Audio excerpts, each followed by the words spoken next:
Frog Meadow Farm is a bed and breakfast inn and massage oasis for men in southern Vermont. I discovered this wonderful spot many years ago when I lived in Boston and was often looking for a relaxing, welcoming getaway. It also happens to be right near Rock River, which is an incredible watering hole drawing men from near and far. Frog Meadow is changing ownership, and I wanted to be sure that it will retain the intent and vibe that I love. Spoiler alert, it is transitioning into good hands. I am pleased to share my conversation with the founders of Frog Meadow, Dave and Scott. Welcome, guys. I am here at Frog Meadow in beautiful Newfane, Vermont, with Scott and David. So thank you so much for hanging out with me this morning. Can you tell me, what is Frog Meadow? Frog Meadow is a all-male clothing optional bed and breakfast in Newfane, Vermont that we opened in 2007. That sounds like a very specific idea. Where did that idea come from? Scott and I have done a lot of traveling, and we've been to a few places like that in California and Hawaii. There's fewer and fewer around these days. We just felt that for us to be involved in a business like this, we had to be with our people, basically, and that our comfort level around other men.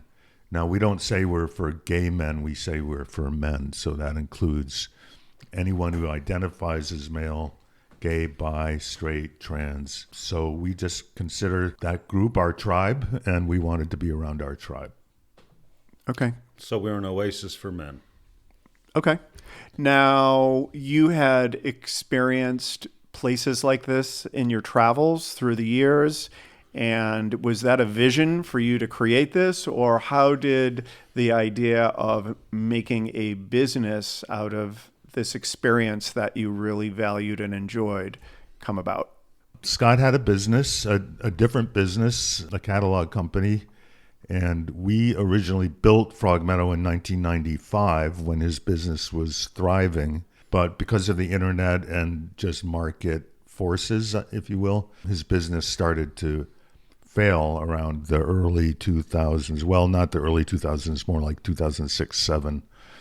So we found ourselves in the position of having to do something to hang on to Frog Meadow. We were actually on the market in 2006 to sell.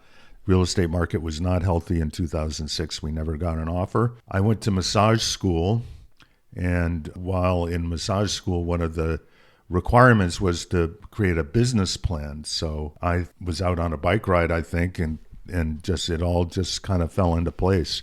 We need to do something to pay the bills and pay the mortgage and not get foreclosed on. And I'm in massage school. So I wrote a business plan in 2006 that outlined Frog Meadow as an all-male clothing optional bed and breakfast and massage oasis. If you read that document today in 2025, it's amazingly spot on to what actually became of Frog Meadow. That's so interesting that you ended up doing something like this. I mean, this sounds like something that people would be saying, I have a dream of creating this bed and breakfast, male clothing optional, and they're actively working towards it through the years. But it sounds like this was just something that came about because of a situation that you were in unexpectedly. Correct. So one morning over breakfast, as my business was failing and Dave was in massage school, Dave said to me, like a eureka moment, I know what we're going to do. We're going to turn Frog Meadow into the kind of place we like to visit when we travel. And I said, what's that, dear? And he said, an all-male clothing optional bed and breakfast and massage oasis. I said, that's nice, dear. I have to go to work now. And 7 months later, we were open. So a lot of people have ideas and visions for what they want to create, whether they're thinking about it for years or whether it's something that comes at breakfast and it never happens. And so not only did you do it, but you actually, this is the business plan that I'm holding right here. So I haven't read it, but I'm assuming based on what you just said that you really did execute what your vision or dream was. Why do you think that happened? Do you think that was that your dream was a good dream, or do you think that you had focus and discipline and you're very goal oriented that you could sort of force it to execute the way you dreamt it? I think the reason largely of our success and our initial success was there was a market for this that was being unmet.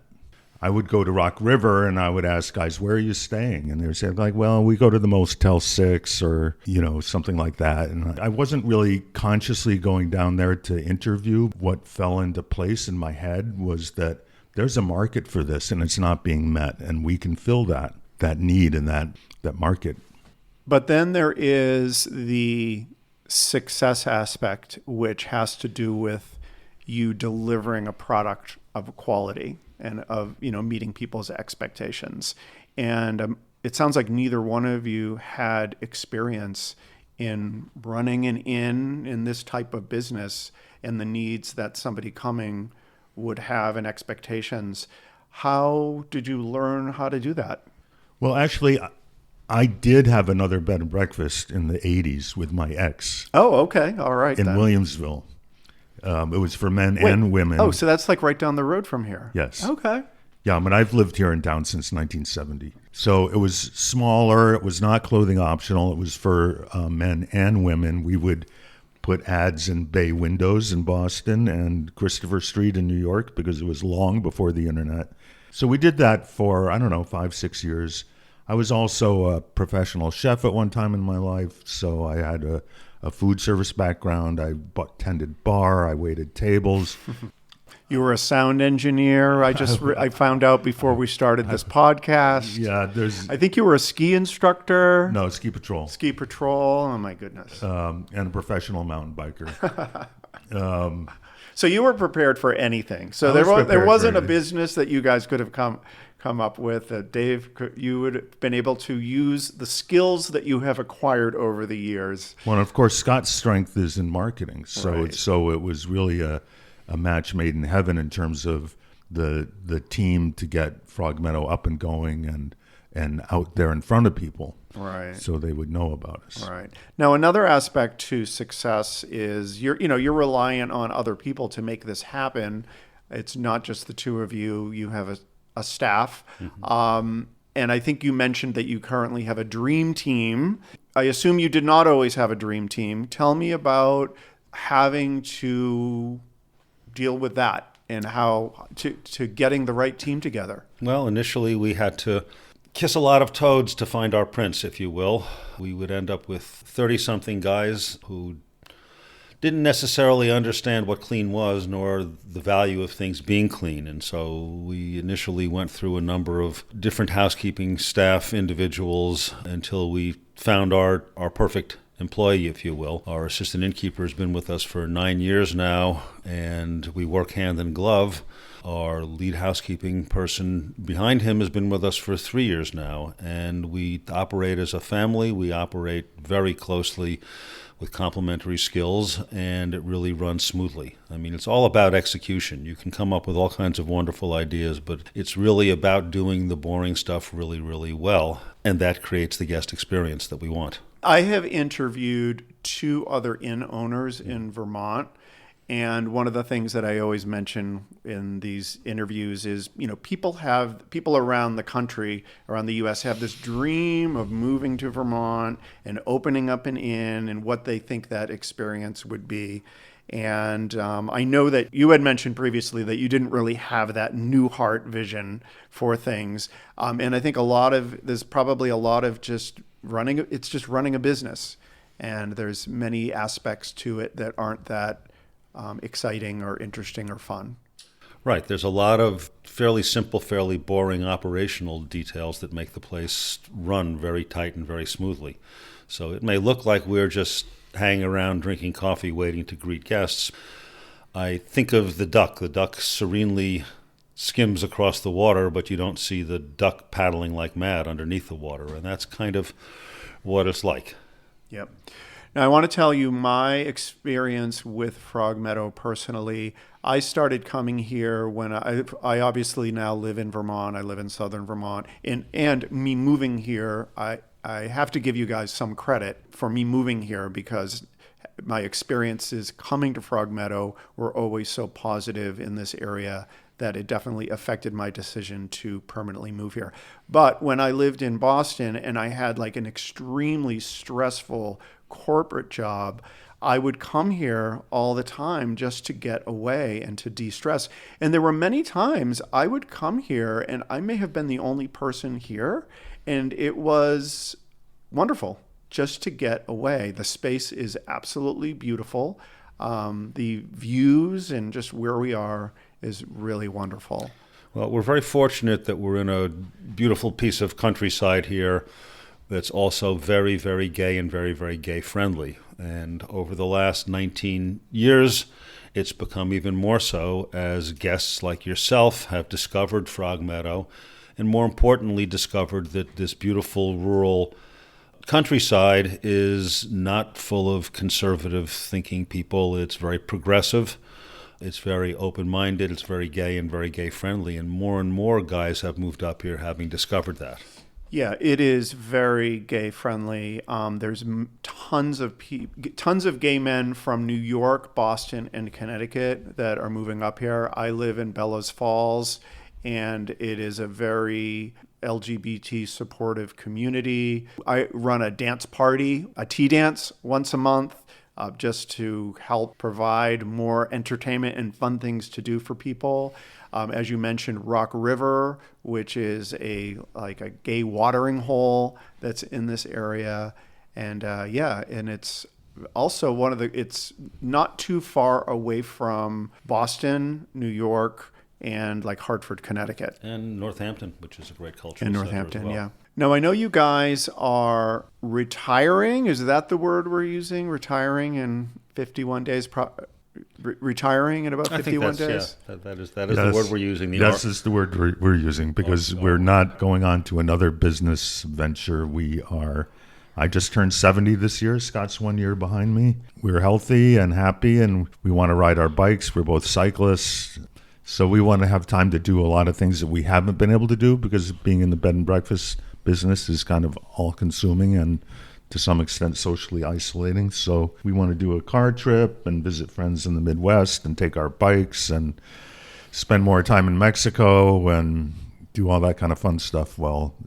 And I know that turning this business over to someone it's very important that you find the right person to carry this on. Correct. Can you tell me a little bit about so people who are fans of Frog Meadow, what can you tell people who have concerns about the experience is going to be consistent? Well, so first and foremost, it was very important to us as part of our retirement plan to be sure that the legacy of Frog Meadow continued, so that we were not in any way, shape, or form interested in just selling to the highest bidder as a piece of real estate and then having some family come in and buy it as their second or third home. It was essential for us to see the legacy continue and for someone with the right mindset and the right resources and the right background to come in behind us to continue what Frog Meadow is about. Yes, and I think Scott and I have both done a lot of things in our lives, but I think we would agree that Frog Meadow is our life's work.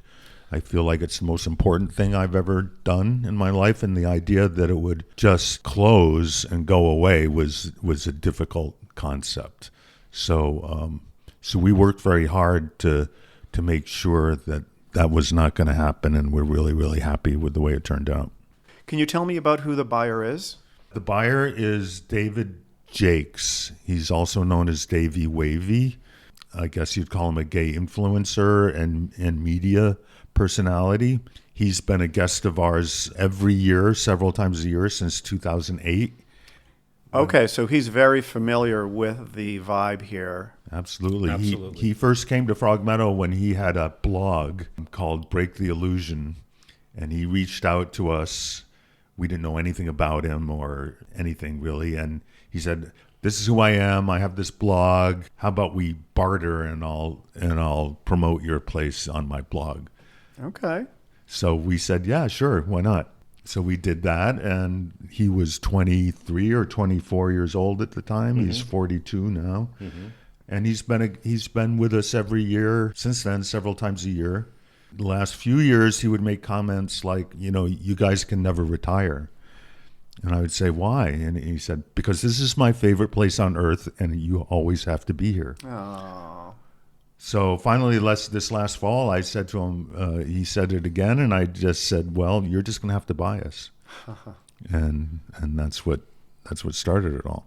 Well, it sounds like things are in good hands. I want to thank you both for the creation of Frog Meadow. I have so many personal memories of coming here over the years. As I mentioned, it definitely influenced my decision to move to this area. And I know that I hear people talking about Frog Meadow all the time, and they always have wonderful things to say about it. So thank you for having the vision and executing that vision and doing it so well. It's really lovely. So thank you. Well, thank you. Thank you for having us. My name is Ricky McGuckran, and you have been listening to Eager to Know, the podcast. If you haven't already, please go to Apple Podcasts and subscribe, rate, and review this podcast. Join me next week for another Eager to Know podcast.